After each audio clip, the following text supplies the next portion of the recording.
nanga twagarukirije pati yacu ya kabiri. Ni pati yacu ya mbere. Niba warabonye pati ya mbere, ndizera neza ko none uri buze gusobanukirwa neza. Iyi ngiyi noneho niyo finale. Uno mugore turabyibuka neza ukuntu byagenze, agiye kwiyahura ari impumyi, ariko uriya mugore yaramutabaye amushyirira umuti mu maso. Amaze kumushyiriramo aba ararebye. Ndizera neza yuko ahangaha niho twagarukiye. Uyu nguyu yarishimye cyane avuga ati mana yanjye, ubu ngubu ndongeye ndareba koko, ati ubu ngubu ndongeye ndabona, utuziko nawe ndi kukubona neza, ati mbega umubyeyi, ati urakoze cyane, nifuje ahantu hatandukanye biranga neza, amaso arananirana. Ubwo mbwa ati rwose ntukihebe, ritararenga ubu neza, ubu ugifite ubuzima, nubwo uko byagenda kose ntabwo ukwiye kwiyahura ngo wiyake ubuzima. Ati rero nari mbizi neza ko uno muti ushaka kuba wagukorera, ati ariko nawe wari urambiwe hakiri kare. Nguyu yambwiye ati rero, ati ngiye kugenda nkore, nimara gukora nzagaruka ngushimire, ati kandi ndabizi neza yuko rwose nzaza kukwitura. Uno mugore yambwiye ati rwose humura kandi ntugire ikibazo rwose, ati nanjye ndahari ku bwawe, icyo uzashobora cyose nzaba mari, ati kandi ndabyizeye neza, ati ntabwo uzagira ikibazo mari, ati ni ukuri pe, ati ndakurahiriye ngomba kuzakuba hafi nk'umubyeyi wanjye. Uti rero Imana iguhereza umugisha n'ukuri. Uno mubyeyi yambwiye ati rero ntabwo uno muti nawujyana, ati kwa yuko njyewe nari nkwicanye kandi ntacyo ndi gukoresha, ariko nawe bugendane, nugira umuntu wafasha nibura nawe wahereza ubuzima uzaba umuhereze. Arambwira ati rero uno muti ndawuguhaye wujyane, nawe nibura urebe yuko hari umuntu wazafasha ukaba wamugirira neza. Barahoberanye, umukobwa ari kurira amarira y'ibyishimo. Aramubwira ati rero reka ngende, nimara kugenda tuzongera tuvugane uko biri kose, ntabwo nzakwibagirwa niba utuye hano hafi, niho nzagaruka kuba nagushakira. Uno mukobwa nta telefone nyine afite yo kuba yahamagara uno mugore, mbega nta nuza yiwe nimwe atwaye. Gusa ambwira ati njye nzagaruka ngushimire, nzaza nkwiture nk'umuntu wangiriye neza. No mugore yaramurebye n'ukuntu ari kugenda, aravuga ati nta kibazo rwose, Imana ishimwe yuko nibura nanjye hari umuntu umwe mpaye ubuzima. Umugore nuko nguko yahise anigenda, nyine igikorwa cye yaragikoze byirarangiye. Nyine tugaruka ahangaha, reka batwereke wa mukobwa yaje ahangaha, nyine twa dufaranga agenda agasabirizamo, umuhaye 100, umuhaye 200, umuhaye 300, n'umuhaye na 50. Niyayangaga ayo wamuhaga yose niyo yabaga afite, niyo yemeraga, ntabwo yigeraga avuga ati kumaye makeya yamarira iki. Ayo yose najya kusanya abona mutwenda two kwambara. Muri ako kanya mu gusenga avuga ati Imana kwinginze hira urugendo rwanjye, nibura mbona ahantu nasaba akazi, ahantu bamereza akazi. Uno mwana niko arimo kugenda asaba, arangije arimo kugenda abona hejuru hari igipapuro cyanditseho kivuga ati ahangaha dukeneye umukozi, ubaye uri umukozi rwose waza twaguhereza akazi. Uyu nguyu arabyumva, amaze kubyumva avuga ati Imana ushimwe, urakoze yuko wumvishe gusenga kwanjye. Yakoze ikimenyetso cy'umusaraba avuga ati Imana urakoze, reka ngerageze amahirwe ndebe nibura yuko bamfasha. Hari soneri ziba ziri ku bipangu by'abakire. Uyu nguyu yikanze, arangije nyine ategereza yuko baza kuba bakingura. Nta nubwo bamutindiye rwose, hari umugabo waje ahangaha aza gukingura.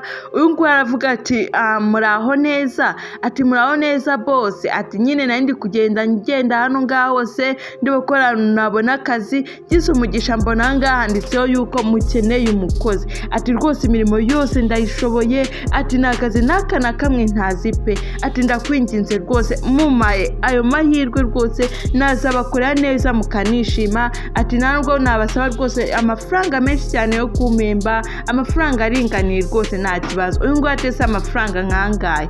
Uyu nguyu ambwira ati rwose, ati n'ibihumbi 20 nta kibazo, nabyemera rwose.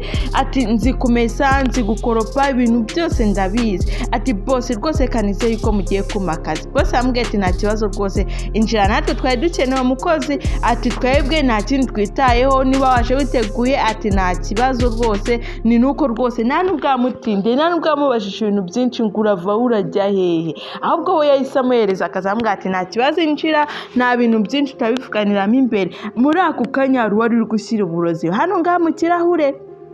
aje avuga ati uno mugore twamubonye ibintu byose twabibonye, niba arabonye igice cya mbere ndizeye yuko uri buze gusobanukirwa neza. Uriya mukobwa twabonaga w'impumyi ni wa mugore wa mugabo, uyu nguyu yatwaye umugabo. Ibyo byose twagiye tumenya, mbega uyu nguyu ni mukeba we, uyu nguyu ni habara ry'umugabo wiwe, uyu nguyu uje gusaba akazanga. Ibyo byose twebwe twabibonye turabizi neza. Uyu nguyu amugejeje aramubwira ati ni karibu rero waza, ati uriya ni madamu wanjye, ni umugore wanjye nkunda cyane. Ambwira ati sheri, uyu nguyu ni umukozi kandi rwose urabizi yuko twari tumukeneye. Ati rero ndizeye yuko ibintu byose agiye kubikora ati mu buryo bwiza kandi bwiza. Ambwira ati rwose nta kibazo, niyikomereze mu cyumba turabivugana nyuma, ibyo nshaka kuza kumubaza byose wamaze kugenda mu kazi. Uno mugore aramubwira ati sheri, uti rero ubu nta kindi gisigaye ni ukugenda mu kazi. Ati rero ubu ndumva nagenda. Ati hari igisigaye se? Ati ahubwo ati makuru yo mukaru n'inkwereho niba bishoboka mbe nakigendera kugira amasaha atancika. Bamwe bambwira ati rwose sheri, ibintu byose nabiteguye bimeze neza, uti rwose nta kibazo pe. Ati kandi ndakeka rwose no mikaru iri buze kukuryohera. Ati nayikoze nka kwa kundi ubyifuza. Ati rwose akira winywere, niba ari mukaru niba ari ji simbizi, nanjye sinzi ngo nibiki birimo hano, uko nayibonye nawe niko wabibonye. Bamwe bambwira ati rwose nta kibazo, ati urakoze cyane, ibingibi birahagije. Umugore ambwira ati rwose sheri, rwose nizeye yuko akazi kari bugende neza n'umunsi uri buze kugenda neza. Ati kubera yuko mugabo wanjye ati buriya nkwifuriza imigisha myinshi, ati nkwifuriza urukundo, utari kureka tunywemo. Atarambwira ati tunywemo, ahita ambwira ati ariko banza nyine umuhereze kace yazi nyine nk'abantu bakundana. Mbega uno mugabo azi yuko umugore wamukunda, kandi twe twabibonye yuko uno mugore ntamukunda, ahubwo amuhaye n'ibirozi kugira ngo amwice, narangiza asanga undi mugabo yahuye nawe nyine ngo amafaranga. Kandi twabibonye hano ngahinjiyemo mukeba, umugabo yaragutomeye koko. Umugabo aragutomera avuga ati atariko kararyoshye. Kandi koko nanjye njya mbyumva ngo buriya nta kintu kiryoha nk'uburozi, ngo buriya uburozi buraryoha. Ati byatari. Uyu nguyu yanywemo avuga ati kabisa, ati biraryoshye cyane. Ati sheri uri umuhanga, ati ibintu wabiteguye neza, ati kamanutse neza ku mutima, ati ukuntu gakonje neza. Ati mbega ati regura umugore mwiza uzi kwita ku rugo rwe. Umugabo ambwira ati sawa rero urugendo ruhire. Haciyemo akanya gato urabona umugabo atangiye kumererwa nabi, umugabo atangira kwiyumva nabi, akajya korora mu bundi buryo budasanzwe, agahumekera no hejuru. Mbega ubona yuko umugabo yenda kumera nk'uri ku musozo w'urugendo rwe. Uyu nguyu yaraje ahangaha aramwitegeza avuga ati uretse nkwereke, ubundi wa mugabo we nkwereke, ati ubundi igihe cyose ibintu byose wigize nk'ubwira ukanga, nagusaba amafaranga ukandutishura umukobwa wawe. Ati uretse nkwereke. Umugabo yararanga rwose, ubona yuko ari mu marembera, ubuzima buri kugenda bumucika. Nawe yumva icyo atazi nuko atazi yuko umugore we ibi byose ari we wabiteguye. Ntabwo azi yuko ari we wamupangiye uno mupangu ufitwe n'umugore we. Uno mugore ni umugore mubi, ni umugore w'umugome, nta kintu na kimwe yaburanye umugabo we, ahubwo nuko yiboneye undi mugabo avuga ati sha, ati buretse wundi utishura ya mwana aho kugira ngo nsohokane ukamujyana kwa muganga, unyumvire ikintu kimutera ishyari, nuko uno mugabo ajyana umwana. Mbega uno mwana ni wa wundi batweretse nyine mu gice cya mbere bigitangira. Yambwiye ati rero sheri wanjye atakira umwe, ati rwose ino miti ndabizi neza iri buze kugufasha. Umugabo atangira kunywa rwose, azinga ari kunywa umuti kandi ntazi uko icyo ari kunywa, ariko kabutindi igiye kumurangiza. Umugabo rwose yaranyweye, umugore namufatira igikombe ati rwose mugabo wanjye atinywa, ati nibura turebe yuko iminsi yakwicuma, turebe nibura yuko waza kumera neza. N'umugore ikibitera nubwo nibura amujyanye no kwa muganga, ahubwo nyine amurwarije mu rugo. umugabo ati rwose sheri ndumva ameze nk'umuntu ugiye kugenda, ndumva ari finali. Umugore agaseka akamwenyura rwose akamubwira ati oya ahubwo kamaremo, ati ndabizi neza ko ntakiri bube, wowe kamaremo icyo ukora ni ukunywa. Umugabo amaze kunywa ahangaha bigaragare neza yuko birangiye. Umugabo n'igikombe yari afite turabona cyamurushije imbaraga rwose kinagwa hasi. Umugabo bishatse kuvuga ngo ageze kuri finali yiwe. Uno mugore arangije avuga ati ubuse nibyo koko mbyizerera? Ati nizere yuko byaba birangiye se? Ati simbyizeye. Ati reka nze nuyumvire ndebe. Ati ariko bibaye ari byo mana yanjye nakwishima. Uno mugore yamwegereye gahoro gahoro atangira kumukoraho avuga ati yewe ati yewe uno mugore ati se koko nibyara? Ati reka nizere yuko ari byo se? Ati taburi kwijijisha. Atangira kugenda amucugusa nyine kugira ngo arebe yuko nibura yavuga cyangwa yaba agihumeka. Umugore amukozeho kuko yumva nibyo aravuga ati wawu. Ati so atariko reka nizere yuko rwose byaba ari byo kuko rwose nawe ndi kubyibonera nta kunyeganyega nta guhumeka uko biri kose nibyanjye. Avuga ati igihe cyose nakubwiriye utanyumva nkakubwira nkeneye yuko mu mwanya ukansohokana, nkeneye amafaranga ntuyame nk'uko mbishaka. Ati iki cyari igihe kugira ngo ukure mu nzira noneho ngende ku muntu nkunda unsohokana umpa buri kimwe cyose nkeneye. Umugabo nuko nk'uko byarangiye uno mugore amaze kumushinyagura nyine yahise yigendera. Aravuga ati nawe urugendo ruhire nanjye kanikomereze gahunda zanjye. Muri ako kanya haciyemo umwanya nyine haciyemo umunsi baratwereka ahangaha yafashe wa mwana amujyana kwa muganga. Wa wundi uno mugabo yajyaga agendana nawe nyine amujyanye kwa muganga, kumbi yishe papa we. Uno mwana ari mu gahinda ari kuvuga ati mama koko ibi nibyo? Ati ubu koko papa wanjye yapfuye? Amubwira ati yapfuye nyine. Ati uragira ngo nkubwize iki se ko yapfuye? Ati papa yapfuye byarangiye. Uti kandi uretse kugenda gato nkubwire, atumenye yuko ari ubwa mbere n'ubwa nyuma njye nawe nkujyanye kwa muganga nkufashe nkujyana kwa muganga.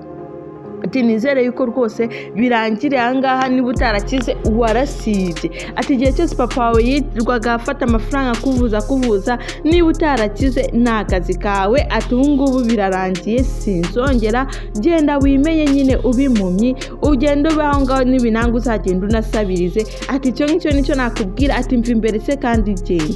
Umwana yari ifite agahinda ka papa we, agahinda ka papa amaze gupfa. Uyu nguyu nawe ari kumushinyagurira amubwira ati mva imbere genda. Ati ibyo ngibyo ntabwo byitayeho, waba uri impumyi cyangwa ubona ni akazi kawe. Njye cyari kimbangamiye nuko nagikuye mu nzira. Ngo avuga ati ahubwo kamamagara sheri wanjye aze twishime tunezerwe dukore umunsi mukuru kwayo ko rwose ni ibirori. Arangije afashe telefone aramuhamagara ati rwose sheri wanjye, ati ngwino twishime tunezerwe. Ati se ntabwo uzi ko byarangiye? Ati gahunda yarangiye ahubwo we banguka. Ati tubiganireho hakiri kare. Ati ngwino tubivugane kubera yuko rwose ubu tuvugana ubu ndi mu munezero. Ati ibyishimo ni ibyishimo. Aramubwira ati kandi sheri nuzu nzanire ka kantu nkunda nyine. Ati wese si ukaza akantu nkunda? Ati nyine ukanzanire nta kibazo. Ati ntabwo nkakubwira nawe ugafore. Ati sawa sheri ndagutegereje pe.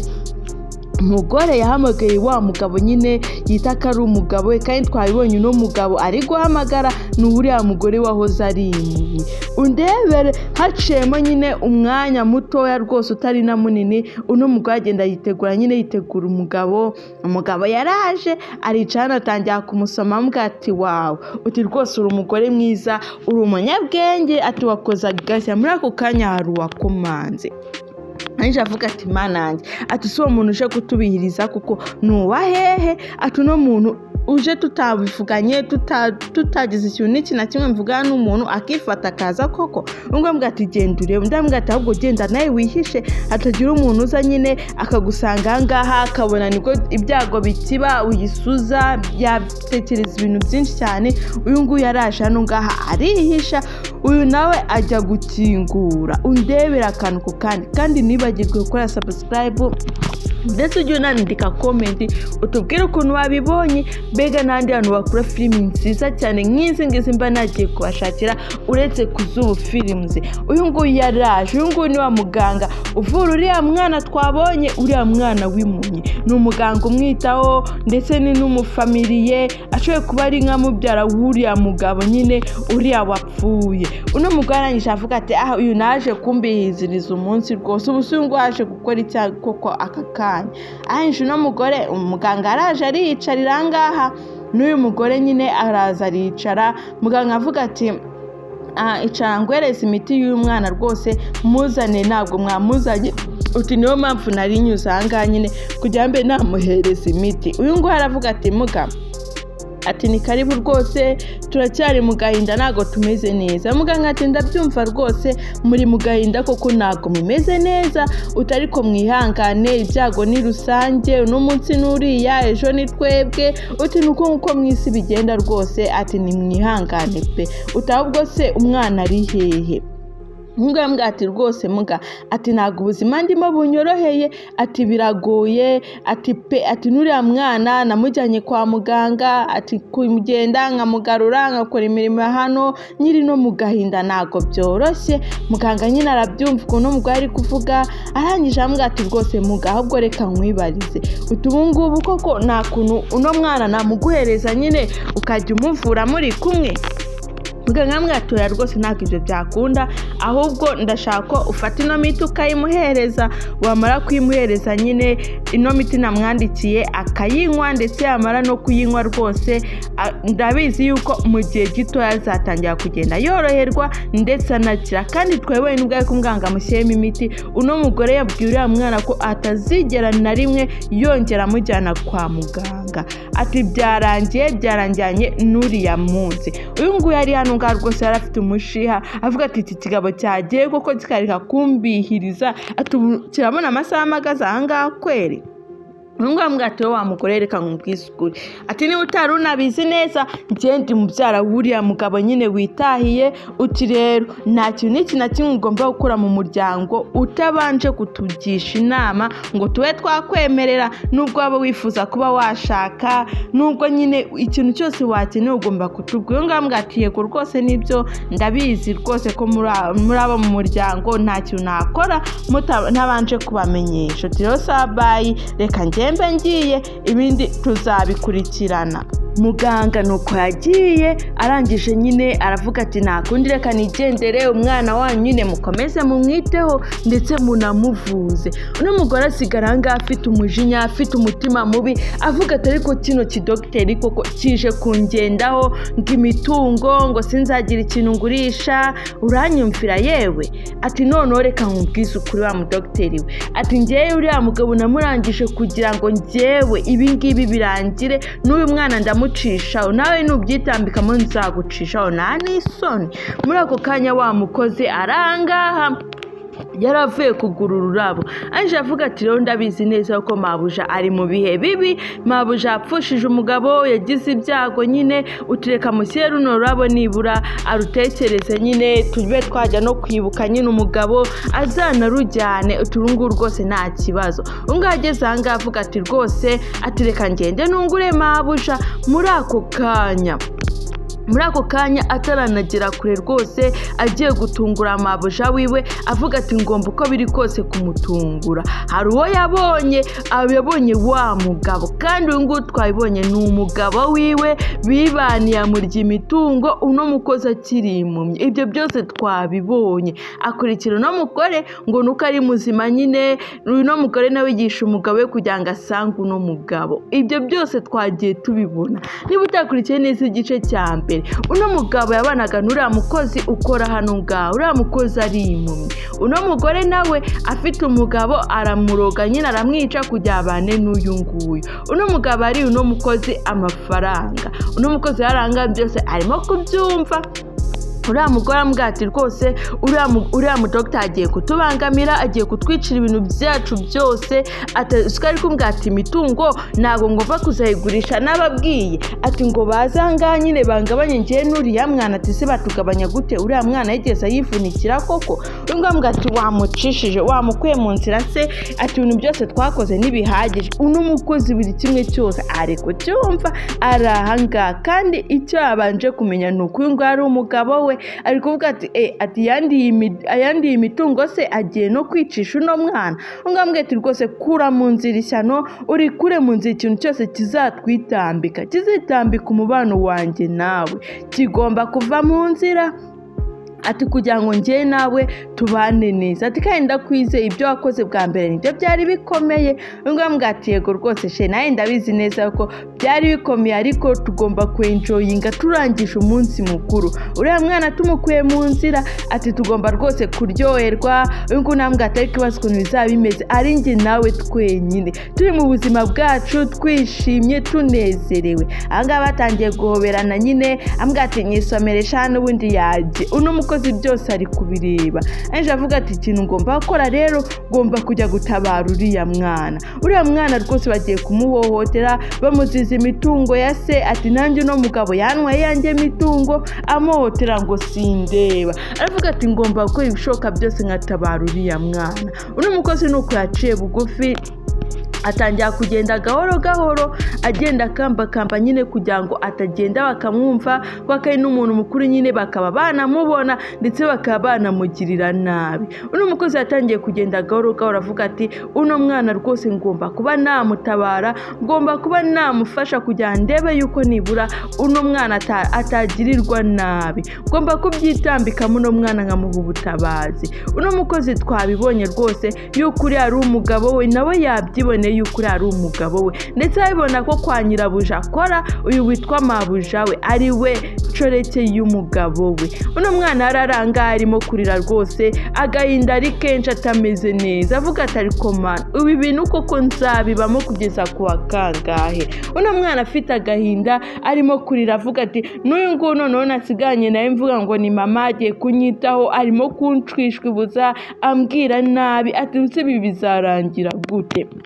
muri ako kanya wa mukozi yahise yinjira. amaze kwinjira hano ngaha azazanye na wa muti bamuvurishije nawe. wibuke ko wa mugore yaramubwira ati genda nawe uzafasha abandi, ndagufashije ariko nawe noneho uzafasha abandi. yarajanga atangira gushyira mu maso y'uno mwana ngo arebe yuko amaso yiwe nibura yabasha kuba yahumuka. yarafite icyizere ko uno muti bambwiye yuko nta maso na make uno muti utavura. amaso ko yaba ameze kose uko biri kose ntabwo ujya unanirana rwose. ati uno muti ni hatari, nirurangiza ati umuti wamvuye, ati nawe rwose urakuvura. uno mwana wamushyiriyemo umuti, uno muti nawe umwana arebye atangira kugenda abona, yatangira kuzunguza umutwe akabona neza, ari kubona abona neza ibintu byose, atangiye kubyitegereza.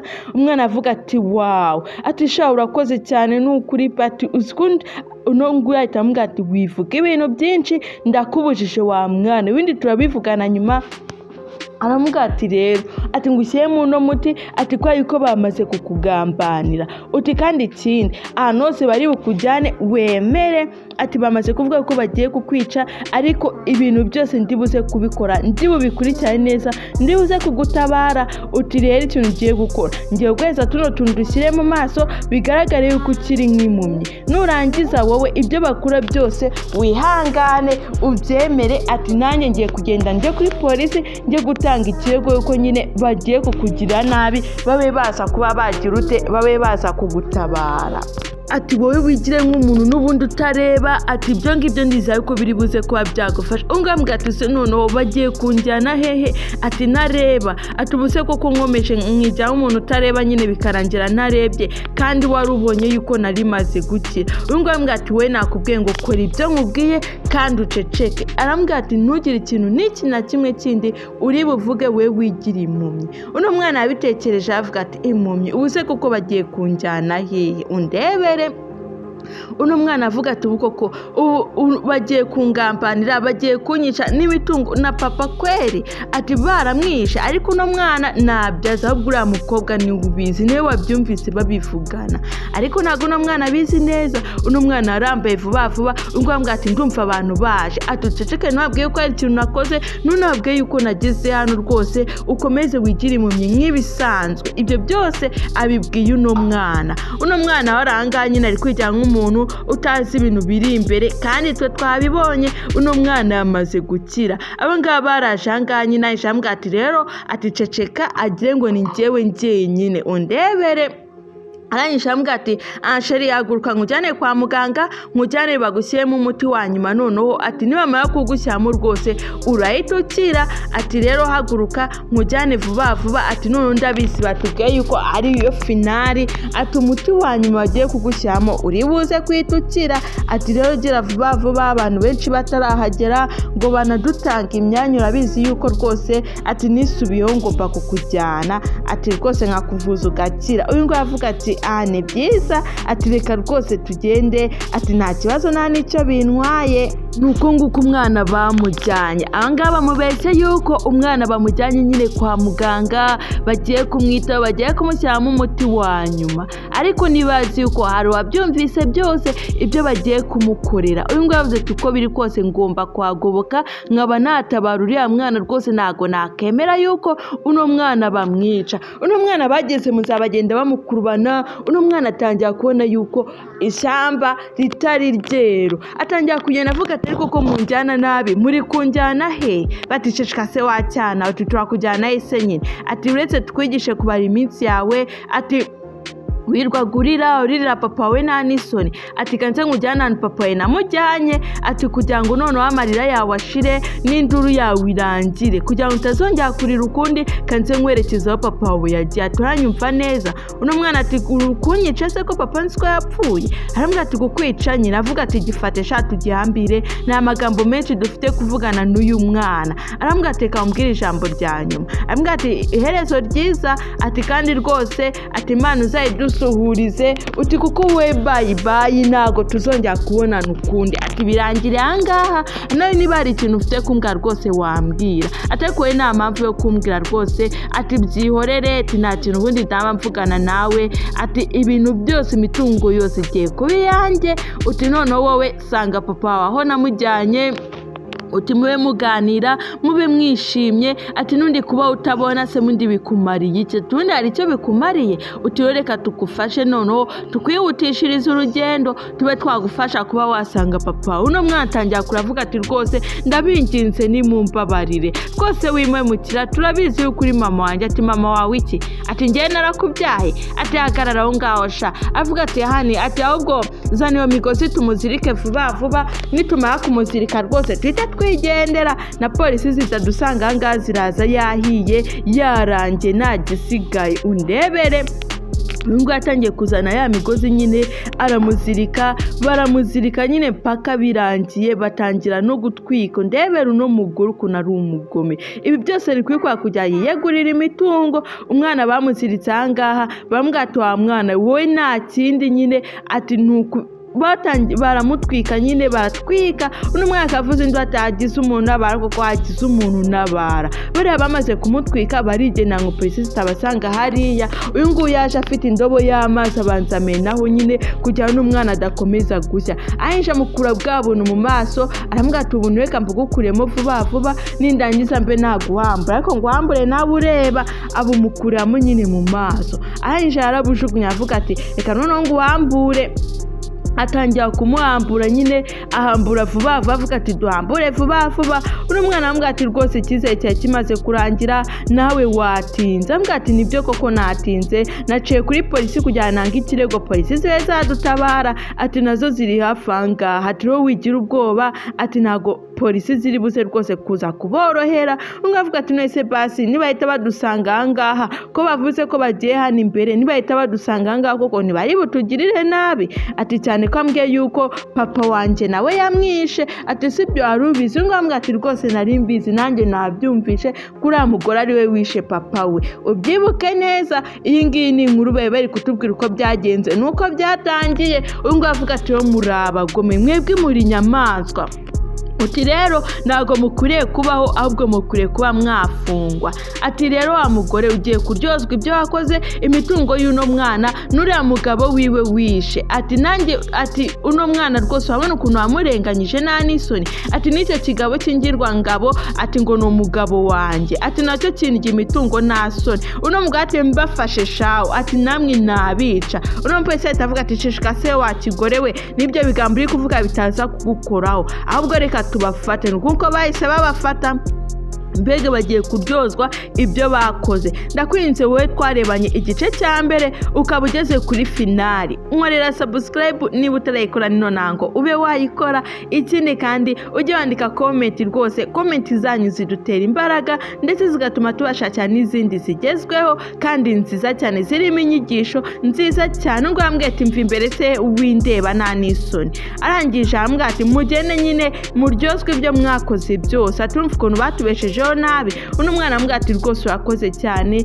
ati ndagushimiye, ati uko ubashe kuba watabara ubuzima bwanjye. Uti kandi rwose ndagushimiye kubw'amaso. Ati papa wanjye yaramvushe rwose atanga n'amafaranga menshi ariko biranga, none wowe mutunkiremo inshuro imwe birakunze koko?